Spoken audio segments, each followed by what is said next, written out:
2Country Radio. Find us on Facebook and Twitter.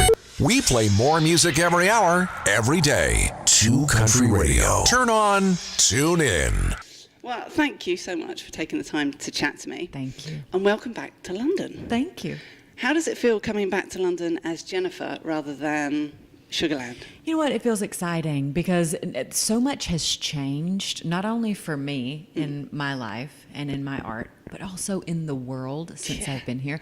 And specifically what I mean right now is in terms of social media and the way that it has then now allowed me to connect with my fans. Yeah. So it's that much more exciting to me because I get firsthand information and responses from them and requests, you know, and for songs that they want to hear and for their own excitement for me to come. So that for me, I think makes it that much more exciting in a way that it wasn't with Sugarland, just because that wasn't. It's amazing in such a short time how it's changed. Revolutionary. It has already changed the world, and it will continue to change us as human beings in ways that we in good and bad ways. Yes, have yet to discover. That's right, babe. So in the last 12 months, you've released 2 albums, Playing with Fire and, of course, your fantastic Christmas album. Yeah. It's a lot of work and time for you to do. How was it releasing 2 albums in 1 year? You know what? Because the Christmas album is so specific to that time of year, I didn't really notice it. And also because in the States, I've been doing a Christmas show, hosting a Christmas show there called CMA Country Christmas.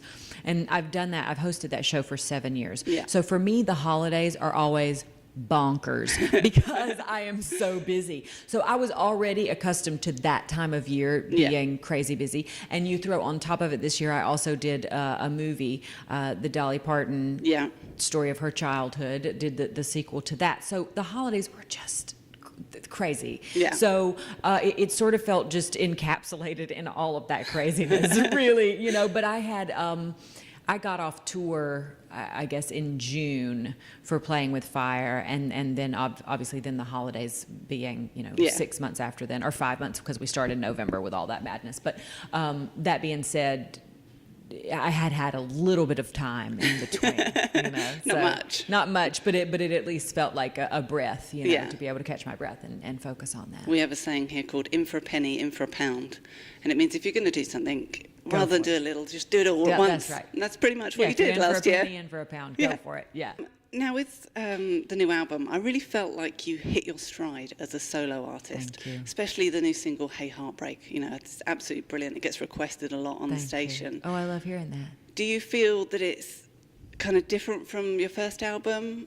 Yeah, I mean, That Girl definitely, on a number of levels, differs from Playing with Fire, just in that it's much more organic. Yeah. And also directionally, for me as a solo artist, when I recorded That Girl, I had a 5-month-old son. Yes. And I was really just trying to enjoy myself and reconnect with a part of myself that made me feel human. Yeah, rather than just a mum. It takes over your life. Yeah. So that was definitely a snapshot of a very specific and saturated part of my life. And as I then evolved as an individual, so did my artistry. And I think then Playing with Fire is a lovely then sort of representation of where at the time I had landed. Now, of course, I'm already writing again, but you know, at the time that it was a nice indication of where I could be going. Yeah. You know, as an artist. Now you're with Big Machine, and they're known for nurturing their artists and giving them a bit more freedom. Do you feel that being with them gives you the freedom as a solo artist that you didn't have in a duo because you had those things to worry about? Yeah, it's interesting. First of all, being with them and in that family, they are fantastic in that way. And they definitely do lead with the art. And Scott, who is, the captain of the ship there, he is unafraid and he cares about art. Yeah. Like he knows that has to lead. And I always feel like I am in dialogue and conversation with him. There is that we are on a team and working together. There is never this feeling of us versus them that can sometimes happen between an artist and her label. So I feel really blessed to work with them and be a part of that team. And that being said, I do feel like it definitely nurtures me and allows me to express myself and be who I am, more so as a solo artist, which is really what it's about, is that we're always evolving and continuing to. Like I said, I'm writing again. So what I do next will not be Playing with Fire 2.0. No. It will be another record, It's important to keep exploring your life changes. Yeah, and different artists are different. You know what I'm saying? Some people have a nice static, this is the sound that I have, and I'm going to keep trying to recreate that until I run it in the ground. And it can work for them. Yeah. And that is absolutely not me. Absolutely not me. It makes it interesting, though. For me, it does. I have to. You know, I have a very short artistic attention span in terms of, like, I like what I like, and once I move past that, I am moving past it. In other terms of the music, you mentioned the coat of many colours. And is acting something you'd like to branch out into a bit more? Yeah, I loved that experience. I really did, just because it's a different kind of storytelling. Yeah. With music, I get, as a singer-songwriter, I get 3.5 minutes, basically, in modern popular music to tell a story, to create the arc of a character and tie a nice little bow around it at the end and say, and there's the story, and scene. And in acting, be it TV or film or on the stage, I get a much longer time to develop a character and to explore a character in more nuance and detail. So I loved that very much as a storyteller. I would love to do more and have been since then, doing video auditions and videotapes and all of those things, to see what might be a next right project. So we'll see. I went to stage school, so I understand those videotapes that you sit and do again and again. Dear Lord.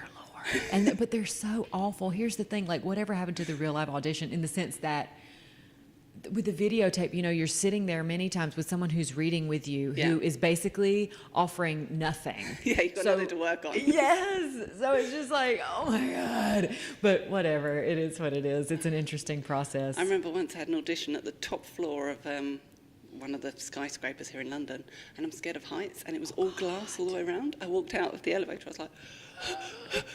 I hope it was a dramatic audition. You could use it. It was dancing. Oh my God! Like, this is not going to go well. This is not going to work. Oh my God! Hilarious.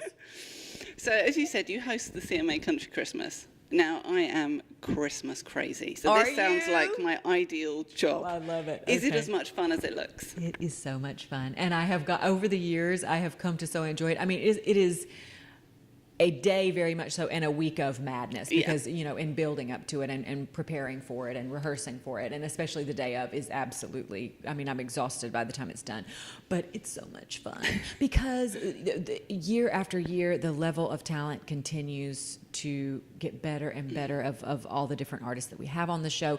It is really country music's time to host a music Christmas party, because we host Christmas music regardless. It's not just country music, Christmas music. It's artists from all different genres who come and celebrate the holiday through music, and that for me is so much fun. So while you're here, you'll be here such a short amount of time, because obviously you're 3 shows and then off. Yeah. But is there anything that you like to do while you're in London and Ireland, like eat fish and chips or drink Guinness or anything like that? Yeah, I love Indian food, but I love food in general, and there are wonderful restaurants here.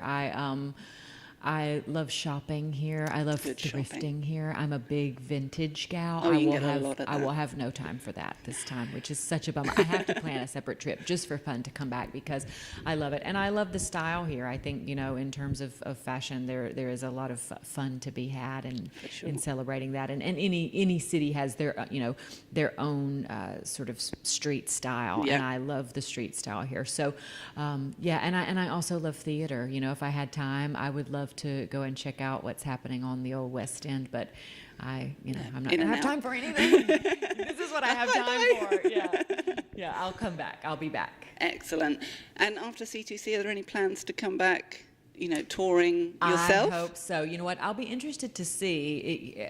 I have already put out there in conversations with my management and saying, like, look, I'm coming over here to do this. I think it would be a wonderful springboard to possibly come back in the summer, which would be lovely. Yeah. So, yeah, maybe those conversations are happening. Good. Yeah. Excellent. Well, thank you so much Thank you, for taking Erica. the time. Thank And I you hope you very enjoy much. your country-to-country experience. Thank you. I know I will. I already am. We play more music every hour, every day. Turn on, tune in. 2 Country Radio.